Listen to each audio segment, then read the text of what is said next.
நல்ல நம்பிக்கையோடு வாழக்கூடிய ஒரு மனைவி மீது ஏதாவது சந்தேகங்கள் வரக்கூடிய வழிகள் இருந்தால் அந்த வழியை தான் பூட்டிடும். வைஃப் த போன் ஒரு சைட்ல இருக்கும் வீட்டுல, இவனுக்கு சும்மா இருக்கிறார். வெளிநாட்டுல இருந்து 2 வருஷத்துக்கு பிறகு வந்திருப்பான், 3 வருஷத்துக்கு பிறகு வந்திருப்பான். எதுக்கு மொபைல் எடுத்து பார்ப்போம், எடுத்து போட பாஸ்வேர்டு இருக்கும். என்னத்துக்கு பாஸ்வேர்டு? மொபைலுக்கு எதுக்கு பாஸ்வேர்டு போடலாம்? பிரைவேசி. பிரைவேசி இஸ்லாத்துல இல்லைன்னு சிலர் ஃபத்வா கொடுத்து விட்டாங்க. வணங்கிட்டா, பிரைவேசி இஸ்லாத்துல இல்லை அப்படின்னு சொல்லிட்டாங்க. பிரைவேசி இஸ்லாத்துல என்ன உங்களுடைய யார் சொன்னது? பிரைவேசி எல்லோருக்கும் உண்டு. மனைவி என்ற அடிமை அல்ல, கணவன் என்றவன் அடிமை அல்ல. மனைவிக்கு என்று வாழ்க்கை உண்டு, கணவனுக்கு என்னது வாழ்க்கை உண்டு. மனைவி தெரிந்து கொள்ள கூடாதுன்னு நினைக்கக்கூடிய விஷயங்கள் கணவனுக்கு உண்டு, கணவன் தெரிந்து கொள்ள கூடாதுன்னு நினைக்கக்கூடிய விஷயங்கள் மனைவிக்கு உண்டு. ஆனா அது ஒழுக்கக்கேடுதான் நினைக்கிறது எங்கட உள்ளத்துடைய கோளாறு.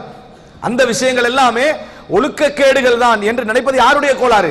அது எங்களை உள்ளத்திலே எழும்பக்கூடிய கெட்ட எண்ணங்களுடைய மறுவிளைவது. சில விஷயங்கள் இருக்கும். உதாரணமாக பெண்களுக்கு என்று பெண் ஃப்ரெண்ட்ஸ் மாதிரி இருப்பாங்க, அவங்க கேர்ள் ஃப்ரெண்ட்ஸ் மாதிரி அவங்களுக்கு இருப்பாங்க. நீ அந்த குரூப்புக்குள்ள போய் அதை பார்த்துட்டு உனக்கு மார்க்கெட்ல அனுமதியா? இல்லை. அவர்களுக்கு முன்னால் அவர்கள் பேச முடிந்த சில விஷயங்கள் இருக்குது, அவர்கள் அளவலாவிக் கொள்ள முடிந்த சில விஷயங்கள் உண்டு. அதுல நீ போகக்கூடாது. அவர்கள் வர முடிந்த அளவுக்கு இஸ்லாம் உனக்கு போறதுக்கு அனுமதி கொடுக்கல.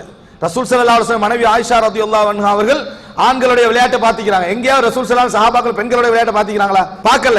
அவர்கள் வர முடிந்த அளவுக்கு ஒன்னு மொபைலுக்கு வேணும்னா பாஸ்வேர்டு இல்லாம இருக்கிறதுக்கு அனுமதி ஒரு அளவு சொல்லலாம். ஆனால் பெண்களுடைய விஷயத்தை பொறுத்த வரைக்கும் நீ அதிலே சந்தேகப்படுவது, நம்ம 2 பேர் ஒன்றுக்குள்ள ஒன்று சொல்ற இந்த மாதிரியான விஷயங்களை இஸ்லாம் என்ன செய்யவில்லை, சொல்லவில்லை. இந்த ஒன்றுக்குள்ள ஒன்று தான் முதலாவது. 2வது, இஸ்லாம் சொல்லாத தேவையில்லாத அளவுக்கான எல்லை மீறுகளை வச்சுக்கண்டு ஒன்றுக்குள்ள ஒன்று போய் சின்ன சின்ன விஷயங்கள் எல்லாம் போய் தலையிட்ட பின்னால எல்லாமே சந்தேகமா என்ன செஞ்சிடும், மாறிவிடும். அவர்களுக்கு எல்லையில் அவர்கள் இருக்க வேண்டும். ரசூலுல்லாஹ் சொல்றாங்க, நீங்க இரவுல என்ன செய்ய வேண்டாம், போய் தட்ட வேண்டாம். ரசூலுல்லாஹ் சொன்னது என்ன தெரியுமா?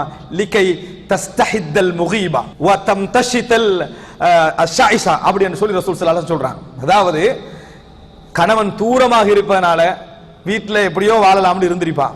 நீ வாரதுன்னு செய்தி கிடைச்சேன்னு சொன்னா தன்னை அசுத்தங்களை களைந்து அழகுபடுத்திக் கொள்வாள், தலையை வாரிக்கொள்வாள்.